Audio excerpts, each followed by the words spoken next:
Real stories of werewolves, of dogmen from history, from your emails, illustrated and animated with the democratizing magic of machine learning AI. Welcome to Scary Stories. Well, now you've done it. You demanded more Alpha Dogman stories, and look what's happened. An entire hour of the most important Dogman stories we've uploaded in days. Prepare to have your mind blown. Here comes a full hour of werewolves and dogmen, and it's not my fault. It's yours. Wolfman with Cat Friend. Dear Scary Stories NYC, for the last 2 summers, we have been treated to sightings of a werewolf or wolfman type animal who walks along with a small cat on his shoulder. We used to think it was a kitten the first season, but when it seemed to be exactly the same size last season too, we had to assume this must just be a small adult cat. It's just large enough and moves around enough that you can see it there, but none of us have gotten the greatest of looks at the kitty. Not my family anyway. Besides, if you're having a sighting that might last just a few seconds to maybe a minute, are you going to be more focused on the kitten or on the large dog-like man walking on his hind legs that's carrying the kitten on one of his massive NFL linebacker shoulders? I'm going to give you a few anecdotes from the experiences we've had, and some people we know have had. But first I want to say up front that we have no photos or videos of the creature. We had a photograph of a footprint, but that turned out to be a regular dog, even though a large one. And we had some fur, but that turned out to be from a wolf. An ordinary wolf, I mean to say. Some people tell me that maybe the creature we've been seeing is just an ordinary wolf, and maybe it walks on its hind legs because its front legs got injured. Well, those front legs are not legs at all, but arms. They hang at his sides, and they don't end in dog paws like legs do. This creature has these sort of claws, I guess you could call them. Like hands, but not like hands. The most important thing about everyone's description of this creature is that he's always, so far, been seen carrying the little cat on his shoulder. Dogs with injured front legs don't have shoulders. This creature does. It's not an ordinary dog or an ordinary wolf. It's something different. And I guess it's what people colloquially call a real werewolf, or a wolfman, or a dogman. But this one's head looks more wolf-like to me than anything else. We are looking forward to this upcoming summer season, and we've invested in camera gear in the hopes of capturing some evidence this time. The first year it happened, we were taken by surprise, and to be honest, we never expected to see the 2 critters again for a second year. But now that it's happened 2 years in a row, we are taking the situation more seriously. These were not easy decisions for us to make. Besides the monetary expenditure, if we do capture real evidence, then we won't be able to stay anonymous any longer. We've decided we don't want to do that unless we get some very good evidence, so that people can't just call us crazy. Until then, I'm only going to say that we live in a rural area in the Midwest. We're in the woods near a body of fresh water, and I believe that is why we've seen these creatures during summer months. We're apparently on their route to and from getting something to drink. I don't know where they walk back to, but I hope it remains that location for at least 1 more year, so that we have a chance of getting proof. If their destination from the watering hole next season varies by even a few degrees, they might avoid our property entirely. When I say our property, I'm referring to the remote location we've been summering at since the pandemic. It's a bit of a unique situation. My wife's friend from her job got in on some rural property for a very cheap price, and was also able to get log cabins constructed on the property as part of his deal. We have 5 cabins up here that are split between 5 families, although we've only had all 5 families here at the same time once. It's a bit too rugged a location for us to stay in during the winter, but in the summer you'll often find 3 or 4 out of the 5 cabins in use by various members of the different families who all went in on buying this property. So this is not a story of the dogman invading a human settlement. It's more a story about people building summer homes on the dogman's turf. So the first time any of us saw these creatures, the kitten was on our window in the middle of the night, playing with some part of it that must have come loose.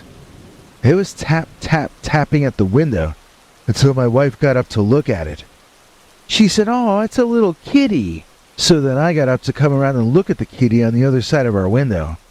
Only when I came up around behind my wife, I got a better view of what was outside that window than she did. There was a truly large, big, huge, immense monster of a dog, and he was bent over looking at something. It later turned out to be a very large bag of onions that we had picked up at the supply store. I had placed it down there planning on going back out to put it in our little root cellar later, but then I forgot about it.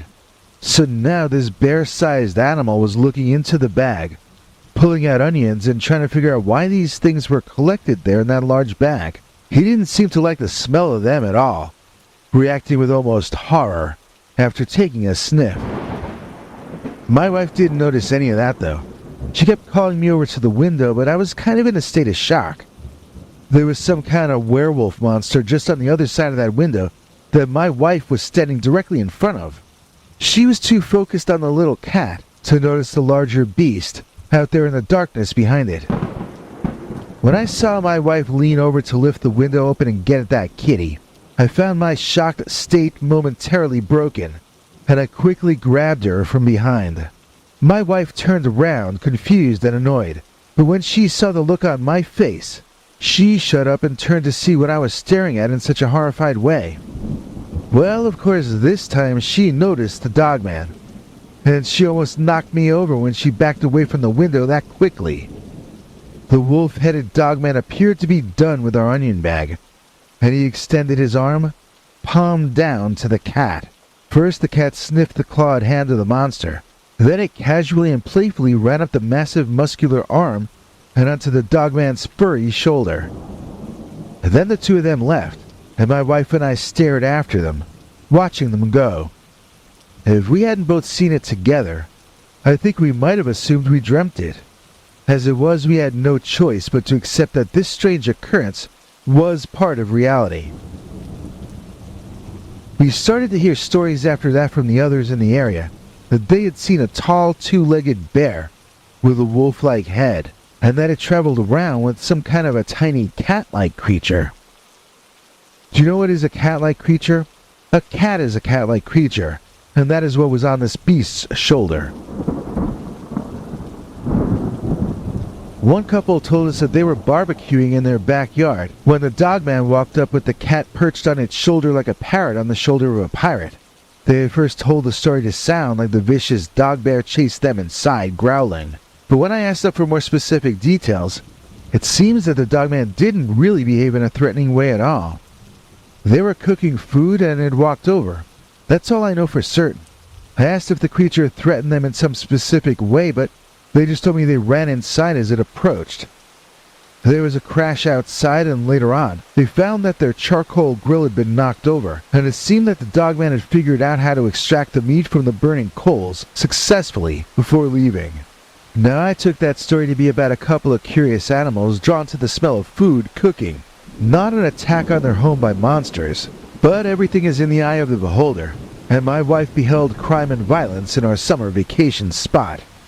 There was a heightening of tensions in the area, specifically among the women, and we husbands started to get harangued about why we hadn't culled all of nature yet for the convenience of our wives. The point of being in nature was to be in nature, not to expect the bears to stop being hungry, or the dogs, or whatever it is that thing is. I mean, he even came over to smell our onions, so that guy is hungry, and he is going to investigate the possibility of eating anything that smells even remotely digestible. But this is what you should expect to happen when you're summering in the woods. I don't mean you expect to have a dogman nearby, but you shouldn't be surprised when predators and scavengers show up at your doorstep. We had a cousin of my wife's staying up here with us one weekend, and he saw a very strange thing. This guy is a teenager, and he'd been sent up by his parents, who were trying to get him to break up with a girl they disapproved of. He came to stay with us for a weekend, and actually he did it for a few weekends, and considering he wasn't there by his own choice, I thought he was well-mannered and a nice young guy. He would go for long walks in the woods alone, and that was fine with us, since we really didn't have too much to say to him, half our age and all. We warned him about wild animals, but we did not specifically tell him anything about the dogman. So imagine our surprise when he came back from one of his walks through the woods, reporting that he had seen a very large man-like wolf. The story was that he was walking along when he saw a strange dog doing something weird on the ground by a small hill. The dog was whimpering and grunting, and our cousin stopped and hid himself so he could watch the scene for a while. He was wondering if the dog was injured or something, and he wanted to understand what was happening so he could decide what to do about it. Maybe the dog needed medical attention or something like that. So as he watched, and as his eyes adjusted to the darkness under the tree cover better, he began to understand that the creature was actually reaching on its front legs into a hole in the dirt side of the hill. Like maybe it was a rabbit hole or something, and this dog was reaching into it in the way a man might. The more he looked at the posture of the creature, the less it made sense how he was splaying his front leg out sideways like that. Our cousin was about to move to a different position to try to get a clearer perspective when there was a sudden flurry of movement. The canine simultaneously withdrew his arm from the hole and drew his body up to stand on his hind legs, like a bear does. Then the paw which had been in the hole in the hill opened, and several small white rodents fell and ran down his arm onto the forest floor. There the mice were met with a cat, which began hurriedly chasing them in circles until it nabbed one and began tormenting it to death in that extra cute way that only cats can do it. While the cat was doing that, the canine began playing whack-a-mole with the other mice, who ran around trying to avoid his slapping hand that was far larger than it should have been if it was a dog paw.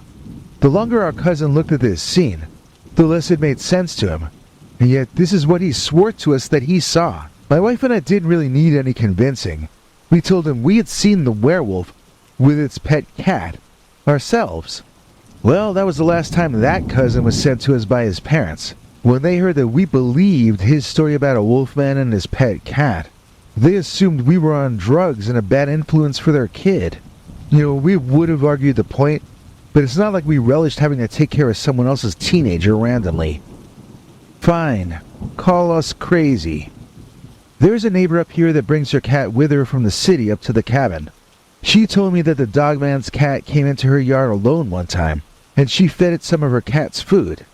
She thought it was a stray, and was considering taking it in, when out of the blue, the bushes parted, and this huge man with a wolf's head walked majestically into her backyard. That was the word she used, majestically. It held its head high, and it walked looking around as though this were all its land that it was surveying. It had a regal nature, and when the cat saw this creature approaching, she or he stopped eating and ran toward the big monster like a puppy greeting its master coming home from work. The big bear dog leaned a bit over, offering the cat the back of its furry arm. The little feline leaped onto the arm and began clawing its way up to the big bear-like canine's shoulder. And then the two of them slowly strolled off, with the cat turning in circles getting comfortable, up in that bed of shaggy fur up there 7 feet in the sky. That was the last time that lady offered food when she saw the cat. From then on, she told me, she got in the habit of running inside if she so much as heard a meowing off in the distance. But again, I would like to point out that the dogman or a werewolf or whatever it is didn't actually do anything to that lady either. I recognize that he is large, and that people are naturally afraid of what is larger than they are, but I don't hear about the creature even making eye contact with people, let alone threatening them. He seems to just live nearby, and he doesn't seem all that vicious, at least not toward mankind. Cats are often good judges of character, and this one seems to rely on the big beast for an awful lot. It was just a few days before we left back for the city in late August of last year, when my wife had some stuff delivered, I forget what. Something to do with her garden in the back. I came to the door to take in the delivery from the man. He appeared to be shaken up or disturbed in some way. I offered him water, and he began asking me if there were an alternate route back to the highway. I apologized that there was only one way into and out of those woods by vehicle, and I asked him what the problem was. That was when he told me a strange little story. On the way driving through the woods from the highway to get to our cabins, the driver was forced to stop when he came across what he at first thought was a bear, standing upright, looking at some branches of a tree that overhung the road. He was blocking the right lane of the two-lane road, and even though there was no other traffic in the area, the driver didn't feel safe driving that closely to try to pass in the opposite lane. The delivery guy gulped down all his water and asked for more before continuing with this story. I asked him what the beast was staring at in the tree, and the guy almost spit out his water in exasperation. He was like, "That's what I wanted to know." But more than the fact that his delivery was being delayed and his time wasted, this guy seemed really upset by what the creature looked like. I mean, he was shaking, and there were points when he had to slow down and stop himself from getting choked up in front of me. He kept telling me it looked like something from a movie about werewolves, but each time he said something like that, he looked like he wanted to cry or to scream. Well, at least now I understood why he was afraid to drive back to the highway. I felt like telling him that I didn't think the creature was dangerous, but I had already said that to a couple of other witnesses, and it only got them angry at me. When someone is scared of something, they don't want to hear that there's nothing to be scared of. They've already decided differently on that matter, and they don't want to have their opinions and feelings insulted. So I kept my lips zipped, and I encouraged the delivery guy to continue with his story. He said he was about to back up and make a U-turn out of there when the big werewolf thing suddenly reached up into the tree, like he was looking to grab something in there. The young guy turned to me with wide eyes and he said, "You'll never guess what he grabbed up in that tree." I guessed anyway. Was it a kitten? A little cat? The guy looked at me like I was the amazing Kreskin or something, and he asked me how I knew. "I live around here all summer," I told him. But then I told him that werewolf walks around with the cat all the time. He looked relieved. He thought when he saw the big dog walking off carrying the little cat into the woods, he was going to eat the little guy. I assured him that the two of them were good friends, and the guy seemed to start to come back into himself a little bit. I hopped in our car to drive ahead of him back to the highway, so he wouldn't be so scared. But we didn't see either of those animals again that season. We're cautiously optimistic that with the new trail cameras we're bringing up with us in July, that we will capture some interesting imagery. I have 7 cameras in total, and 3 of the trail cameras I want to move around every few days. Keep putting them in different spots, including ones with views of the freshwater pond near us that I think they drink at. I have heard a lot about dogmen knowing how to avoid game trail photography, but maybe moving the cameras randomly will yield some results. I don't know, it's just something I'd like to try. If we do get something, I'm not sure what we'll do with it. Send it to William Shatner? I mean, what do you do with paranormal footage in current year? It's too early to think about that anyway, since we don't know if the creatures will even put in a return appearance this year at all. If they do, I'm sure you'll be hearing about what happened to us somewhere soon enough.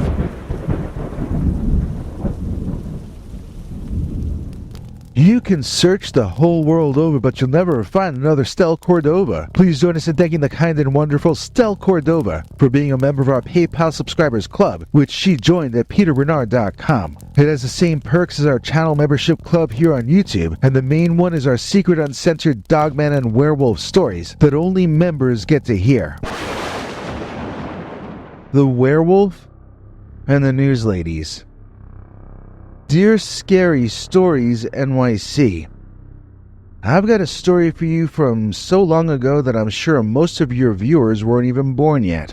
I'm about to tell you stuff that happened when I was a very young man, and I was working at my uncle's local TV station in a certain dogman-heavy Midwestern state. Some of us even called him the Dogman already way back then. Some of us who were born and raised locally, that is. The Dogman legend stretches back further than the loggers who claimed they invented the creature as an entertaining tall tale. No, the Dogman has been here for longer than the human race. That's a pretty long time.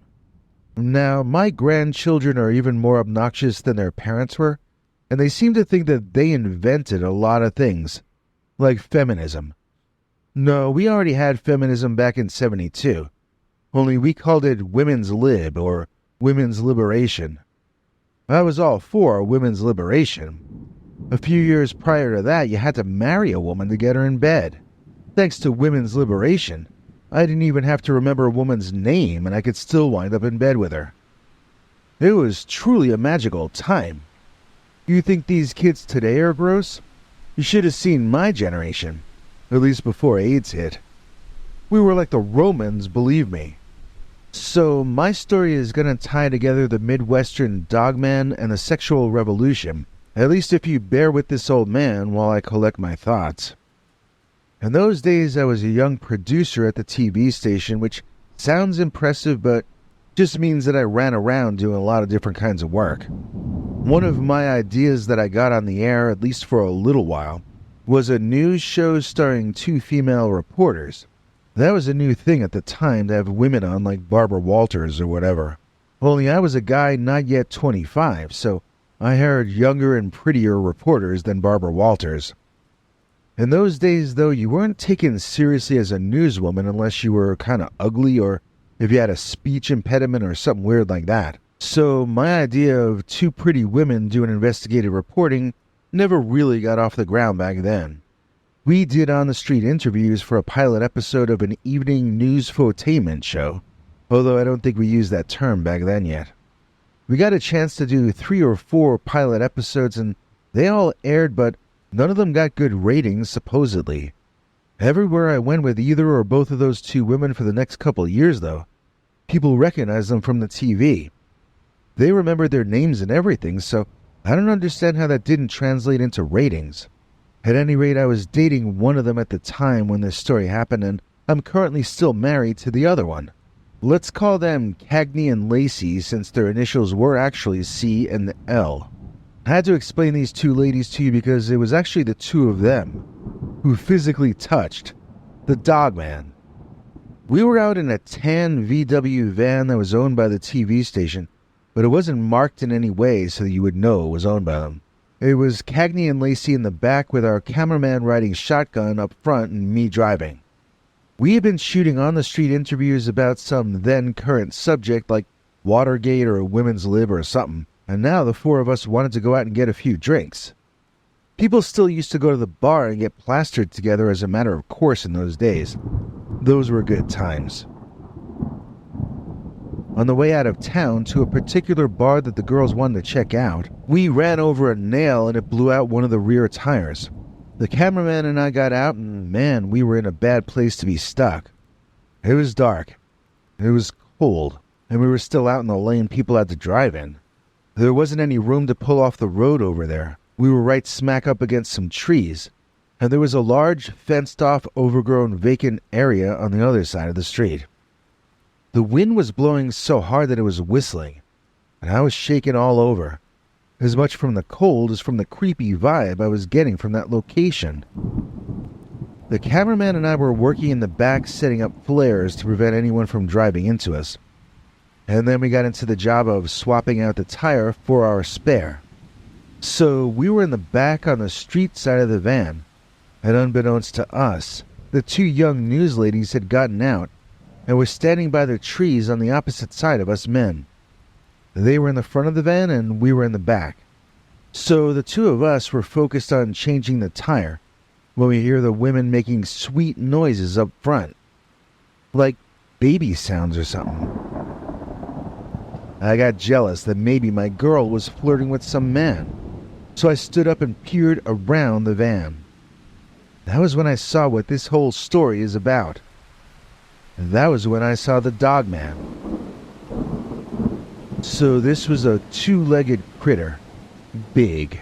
His legs were bent like a dog's legs. The hind legs, I mean. But his were thick as telephone poles. And he looked like he walked upright all the time. We didn't see him walk on all 4s that night. I don't know if he ever did. I believe this was a creature that walked the way we humans do. It was definitely not a man, though. It had a head like a dog or a wolf, but with a mane around his head that reminded me of a lion's mane more than anything else. Its eyes were bright red, like bicycle reflectors or car taillights, and they were lit from inside, or at least they sure looked like they were. Even though the legs looked very canine, the arms looked humanoid and incredibly muscular. They ended in hands, albeit clawed hands. This was like a furry version of the Hulk, with a lion's mane. I remember the fur being gray all over. My wife, who admittedly got much closer, says that the face and the tall ears were sort of pink or Caucasian flesh-colored, and the fur, which started on the cheeks and did not cover the entire face, was a bluish-grayish combination of shades and was kept very well groomed by the beast. I can attest to the fact that neither of the women complained of fleas later on. When I first saw this big thing, standing on the street and facing the woods and the two women, Hackney and Lacey had already made friends with it. The two women were both touching this thing on its nasty-looking head. They were patting it and cooing like it was the cutest baby puppy. It was a literal monster, bigger than me by well over a foot. That thing must have weighed as much as 2 men or 3. At this point, the cameraman, who was a little guy just about the size of the women, he stood up and came over, and he saw the thing there too. He whispers to me, he says, "That's a Michigan Dogman." I say, "No, that's a Wisconsin Werewolf." So we both of us had heard legends about this thing, but neither of the ladies had. They had no idea of the reputation of this beast. It could have bitten their pretty hands off in one bite, I'm sure. But that Dogman, he didn't look like he had violence on his mind when he was looking at those women. In fact, from the way he was checking the two of them out, I got the impression there was a lot of man in that dog, if you know what I'm hinting at. Now, granted, Cagney and Lacey were a sight to see in those days. My wife still is, of course. But in those days, they got the wolf whistles from the men, so it shouldn't seem surprising that the Wolfman came along and found them just as pretty as the human wolves had. But Cagney and Lacey, they weren't seeing it as a sexual beast leering at them. They thought he was drooling because he was a canine, even if he was an upright one and his body resembled a circus sideshow strongman more than it resembled an ordinary pooch. It bent over so the girls could scratch the top of its head, and they thought that was so cute. Meanwhile, the beast was staring at their legs. That was the miniskirt era, and so he had a lot to look at. I started to get jealous, and I wanted to go over there and punch that Dogman. The camera guy had a more level head. He told me he was going to try and get some silent footage of the girls petting the monster. In those pre-video camera days, we shot on 16mm film. When we shot sound, we used a camera that recorded the sound onto the 16mm film in a way similar to how Super 8 sound film worked. But most of the time, if it was something happening like a house fire, we shot using the handheld silent 16mm camera that was operated by cranking it like a toy. So the cameraman walked toward the scene, coming at it from behind the monster and to its side. He was looking down at the camera and cranking it over and over and over again to wind it up. The Dogman heard this weird cranking sound and he turned and looked right at that cameraman. But before the guy even looked up, the Dogman had grabbed him and thrown him and the camera between the two ladies and down a ravine between the trees and the woods alongside the road. The cameraman was screaming as he got pretty banged up, falling down that incline in the dark. Then it was my turn to scream when I saw the Dogman turn and look at me, with eyes that looked like they were on fire inside. I had never seen anything like it. I still have nightmares that I'm outside on a cold night in the middle of nowhere, and suddenly the Dogman sees me there. It's the worst feeling. Just a terrible nightmare to have. So, like I was saying, the cameraman was screaming in the woods. I was screaming on the road. But the ladies? The ladies were still cooing to the Dogman. I guess I'm glad they were, because his fur was standing on end. He looked pretty agitated. He showed me his fangs, and they look longer than my hand. So if it took baby talk to save my life, then I'll have to deal with it. Cagney and Lacey were going to town, telling the dogman how big and strong he was, and how much bigger he looked when his fur stood on end like that. The creature was eating it up. He clearly craved attention from my then-girlfriend and my future wife, just as much as all us human males did at that time. Some guys drove by right then, and they saw me, the van, the monster, and the two girls, and they screeched to a stop. Had the monster caught their attention? No, they were fans of the girls, and they called out to them from their car. It was almost as if there weren't a 7 or 8 foot tall man-eating dogman monster standing between their car and the girls. Well, whether or not those healthy young men noticed the dogman certainly noticed them, and it leapfrogged over the ladies and into the woods. A second or two later, I heard the cameraman scream again, as apparently the dogman ran over him to make good his escape. While Cagney and Lacey were signing autographs on the guys' chests, I helped the cameraman out of the woods. He had failed to get any footage, but he had managed to save the camera from getting mashed up. It would have taken a lot to destroy that thing. It was made to be used in combat. But if anything could have destroyed it, that big bruiser of a dogman could have. So neither of the women had heard of the dogman or even of Bigfoot, if you can imagine. Those were simpler times, and monsters were more of something guys found interesting than girls. Of course, these days my wife likes to claim she's an expert on the Midwestern dogman. After all, how many people can claim that they reached out and touched a real Wolfman?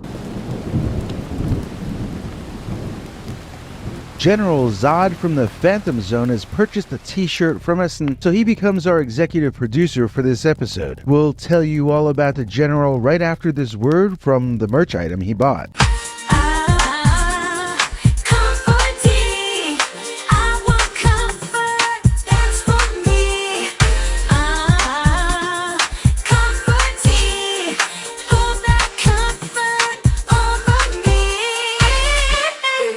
Find that link in the description, honey.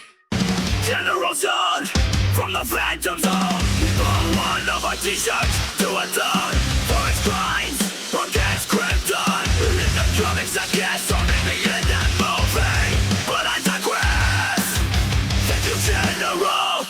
Man of a man. Thank you, General. Bigger than man. Thank you, General. You are so great. And Superman never bought a t-shirt. So getting great. The Dogman, slobbered on my meat. Dear Scary Stories NYC, I never thought I'd find myself in a situation like this, but here I am, recounting the unbelievable tale of how a creature straight out of folklore managed to outsmart my security system and pilfer meat from my freezer. It sounds utterly absurd, I know, but what I experienced was beyond explanation. It all started a few weeks ago when I heard strange noises coming from downstairs. At first I dismissed it as the usual creaks and groans of an old house settling in for the night. However, the persistent scratching and thumping grew louder, unsettling my already frayed nerves. With a mixture of curiosity and apprehension, I decided to investigate.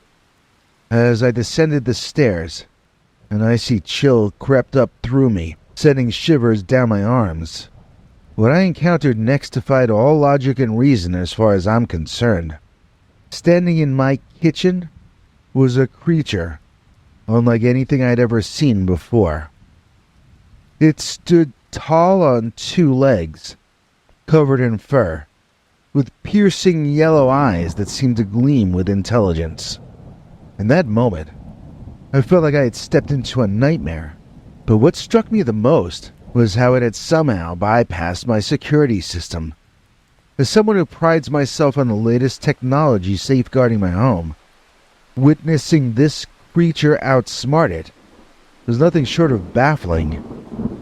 I watched in stunned silence as it made its way to my freezer, deftly opening it and helping itself to the contents within. It didn't take long for me to realize that the meat I had stored was its target. The realization hit me like a ton of bricks. I was dealing with some kind of a meat thief. In a panic, I scrambled to make sense of this situation. How had it managed to disable my security system? What was this creature? Why was it raiding my freezer? Questions swirled in my mind, but one thing was for sure. I needed to find a way to protect myself and my home from whatever this thing was.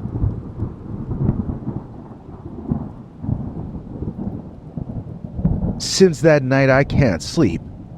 I've been on high alert, taking every precaution to fortify my home and keep this mysterious intruder at bay. But deep down, I can't shake the feeling that I'm no match for whatever this ancient force is that has set its sights on my humble abode. So here I am, haunted by the memory of that encounter, grappling with the terrifying realization that in the darkness of the night, there are things that defy explanation and lurk beyond the edge of reason. How do you use a modern security system to defeat an ancient menace? I wished I saw a werewolf. I have a really short Dogman story for you. I was riding in the back seat of my family's car, and we were going on a trip to visit a relative in the country.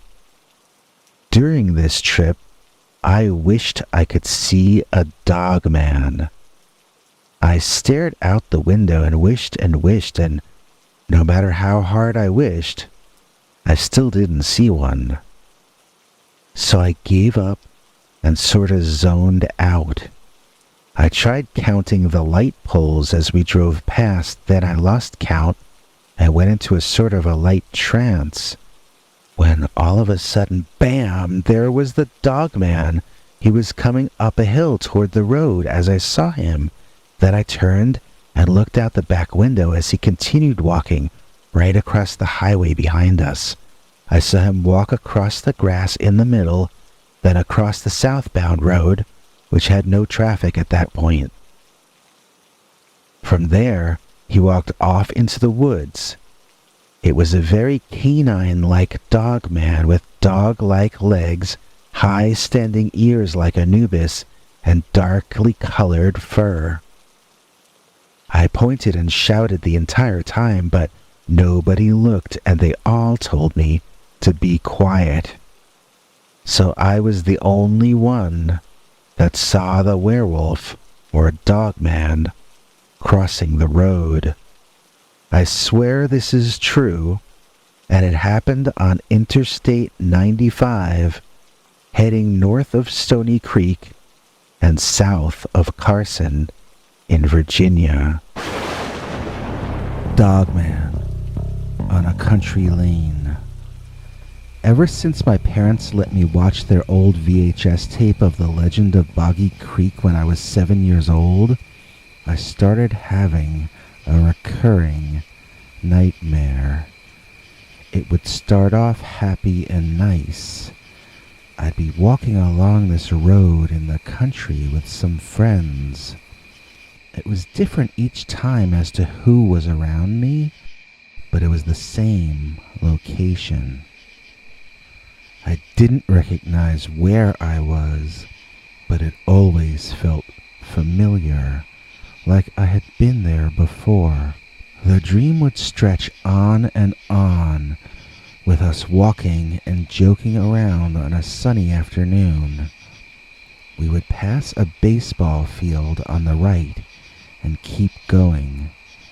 There were houses here and there, and then we'd pass this building that I called the barn on the left. I called it that because it looked like a barn, but I think it was being used for some other purpose. Maybe it actually used to be a barn. After we'd passed the barn, the mood would start to shift.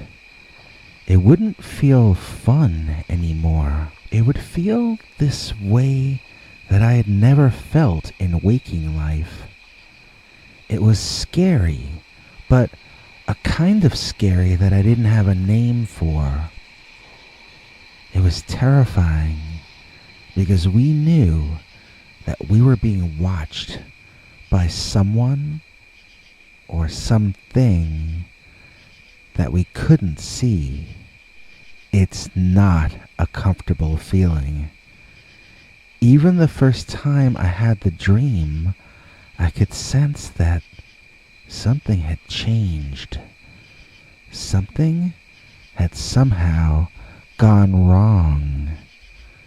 When we got to an area with a sort of a clearing on both sides of the road, we knew that whatever was watching us was doing so from the woods immediately past this field on my right. It was maybe 100 feet away, hidden in the trees. If we went any further, we'd be putting our lives in danger. And yet, we knew that we had to go in that direction. We had no choice. We either got past whoever or whatever was making us feel so frightened, or else we would die in the trying. There was no other possibility. And so, each time I turned to whichever friends I had with me in that version of the dream, and we all charged forward.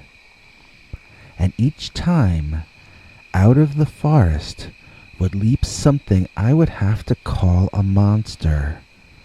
It was not a dogman in spite of the title of this story. It was more of an ape man or a caveman, maybe a Sasquatch or Bigfoot. It moved faster and more insanely than anything I'd ever seen in real life, and it was impossibly immense. I mean, maybe 18 or 20 feet tall, just a savage killing machine. Have you ever seen a video of a goat acting really crazy? If not, you should search for funny goat videos on YouTube. Although you'll laugh, you'll likely also get a bit creeped out, because goats are extremely weird. That's why people associate them with the devil. Well, this ape-like man, in my dream, would make sounds and gestures like the craziest of goats. Its tongue was out and flapping all around, and I can't begin to explain how scary it was to see and hear. This thing might possibly do anything. Every time the dream would lead to me racing through the woods trying to get away from the giant crazy Bigfoot. And every single time, it would end with the huge Sasquatch grabbing me by one ankle or the other and pulling me back to it. I would wake up screaming, falling out of my bed, and it never got any easier to deal with. It was just as terrible every single time. Not just for me, but also for my parents, who felt vaguely guilty about the whole thing. One year, we went to stay for the Halloween weekend with some cousins of ours out in Pennsylvania. The name of the town they lived in back then was Effort, Pennsylvania. I thought that was a funny name then, and I still do today. So one day I was walking with my cousins, this long walk to a lake or something, I forget. I was walking with them, letting them lead the way, and not really paying attention until we came upon a baseball field to our right. It looked just like in my dream. I thought about saying something, but it didn't seem like a big enough coincidence to mention. And besides, I was out there to help me get past my nightmares, not to keep talking about them, so I bit my tongue and on we walked. Then, as you might have already guessed, I saw it off in the distance. No, not the monster. I saw the barn.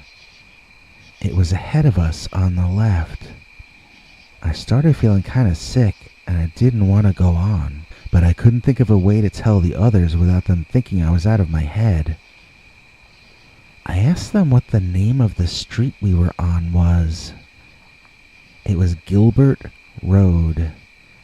You can look it up on a map, Gilbert Road in Effort, Pennsylvania. Then we got to the area with a clearing on either side of the road, and my cousins stopped. One of them asked me if I felt something weird. I was amazed he sensed it too. Then I remembered, in my dream, someone else always noticed we were being watched when we got to that clearing. I agreed with him and I suggested we turn back. I was informed loudly and rudely that turning back was not an option. They hadn't showed me the place they wanted to show me yet. My youngest cousin said it was probably a raccoon or something, and he took a rock and threw it directly at the patch of woods that the Sasquatch monster always hid in, every time in my dream. And then something from inside those woods screamed.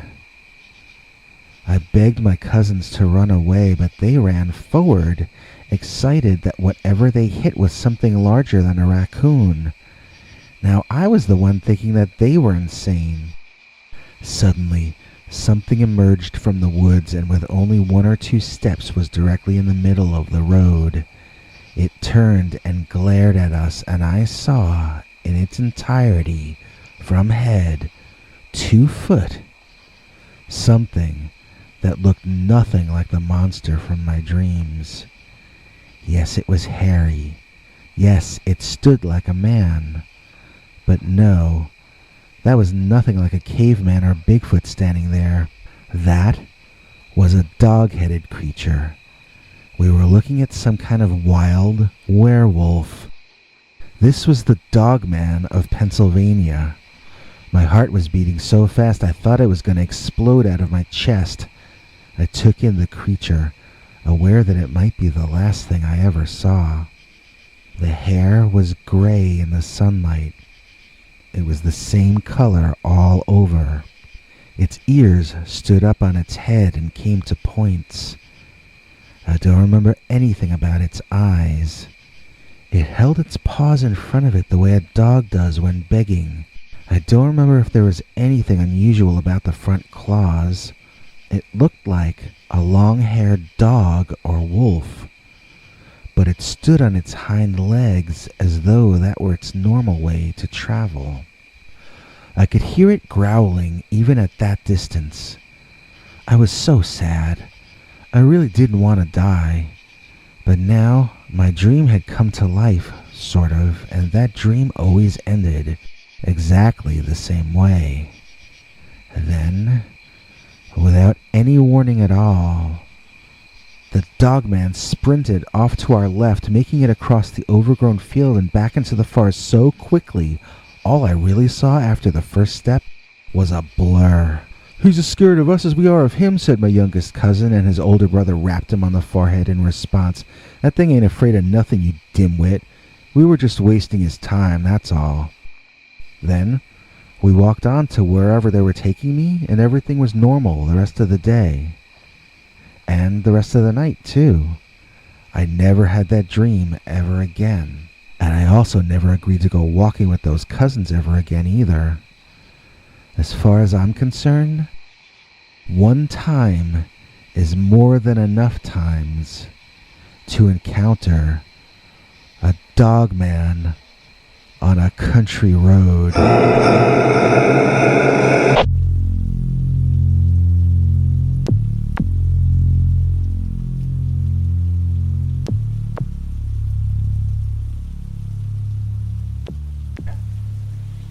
I used to know this guy from Norway who would change into a werewolf on Wednesdays.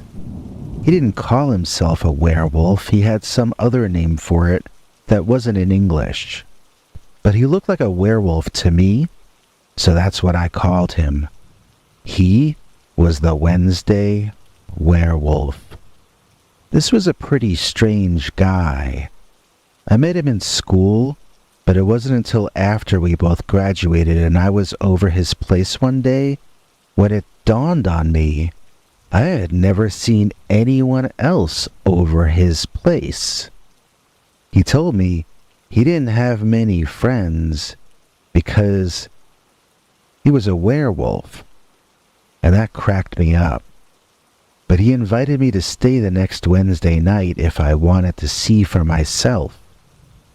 Idiotically, I agreed, not realizing that when he was a werewolf, he no longer behaved like a human being.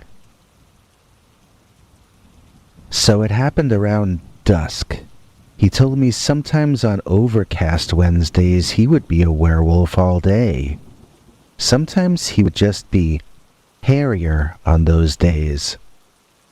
I didn't believe anything he said until I actually saw him start to change. It wasn't like in the movies where parts of his body started reshaping with bones crunching or whatever. He just laid back in this easy chair he had, and each time I looked at him, I noticed he was a little less like himself and a little more like a monster of some sort. By the time the transformation was done, he was covered in dark gray fur, and his body was shaped differently than before. His clothes were gone, but I never noticed when that happened. He appeared to be sleeping, then suddenly opened his eyes and he looked totally different. I told him how amazing that was and thanked him for letting me see, but he gave me this look back of major hatred, like absolute dislike. It scared me and sent a shiver through me. I backed away from him, and I told him to stop scaring me, that it wasn't funny. He slowly stood up, and now I could hear him growling, just like an animal. I asked a little more forcefully that he please cut it out, but instead he shoved the easy chair he had been sitting in straight into the wall. It made a big crashing noise and I was completely shaken up now. I took off toward his kitchen and ran out the door there into his backyard. I scaled the fence there, which was only like 4 feet tall, and I ran down the block toward my place, which was 2 or 3 blocks away. Even after I got home, I could still hear him howling. We live in a fairly urban area, but it might as well have been the jungle that night. I was so paranoid. I turned off all my lights and drew all the curtains closed. I hoped that if he came by, he would think I wasn't at home and keep going. The next morning, there were a bunch of texts from my friend making fun of me for being such a chicken. He said I should have seen the look on my face when he started growling. I still don't see what's so funny about that. He invites me over on Wednesdays still to this day, even though I moved out of that neighborhood last year. He tells me there's nothing bad about being a werewolf, that it's just his way of paying tribute to the god that Wednesday was named after, or some kind of thing like that. But I don't trust him. In fact, I won't even hang with him on Tuesdays or Thursdays, just to be safe. I wouldn't believe this story if I hadn't seen it with my own two eyes, but that crazy Norway dude is seriously the Wednesday werewolf. I scared a real dogman.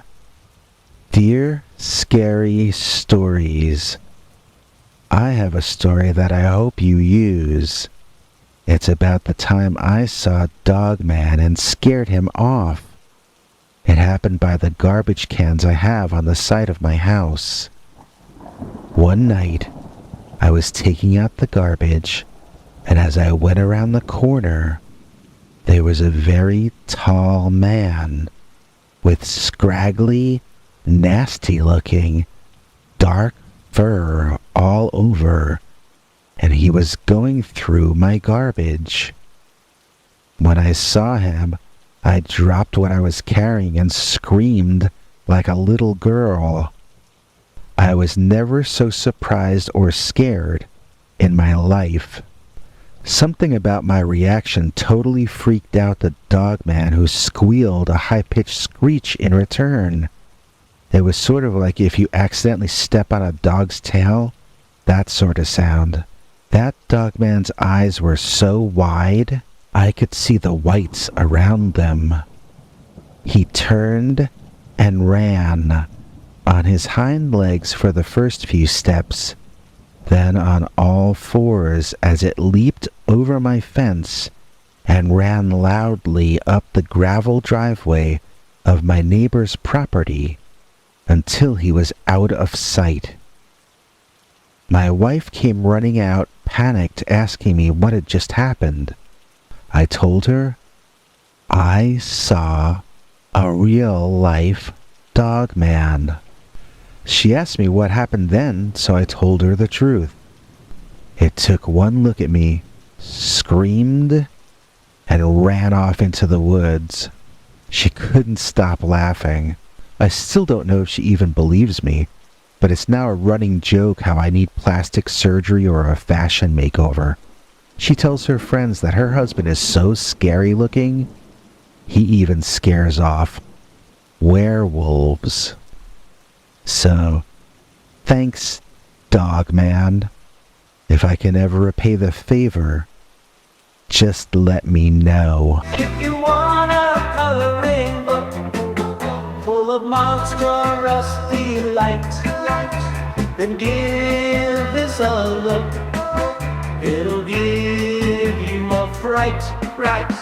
Scary Stories coloring book, werewolf coloring book. And just to make your mind explode, it's a digital download.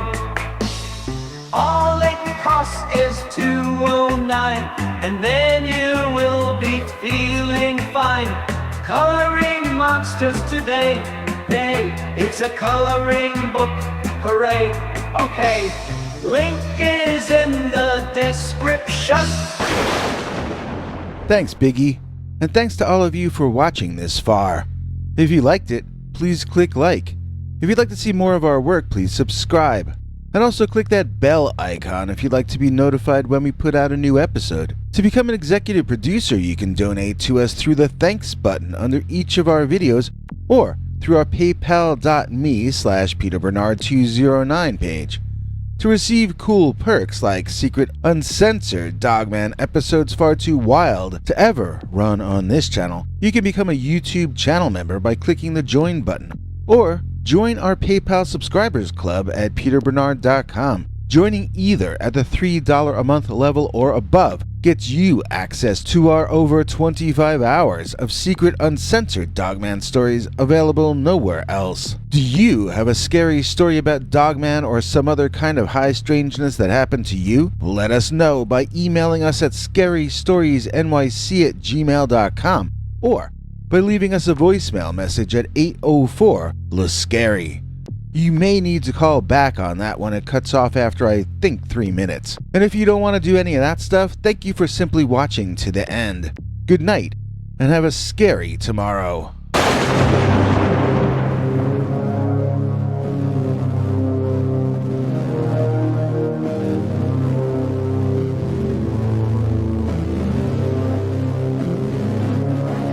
Come back for more scary stories.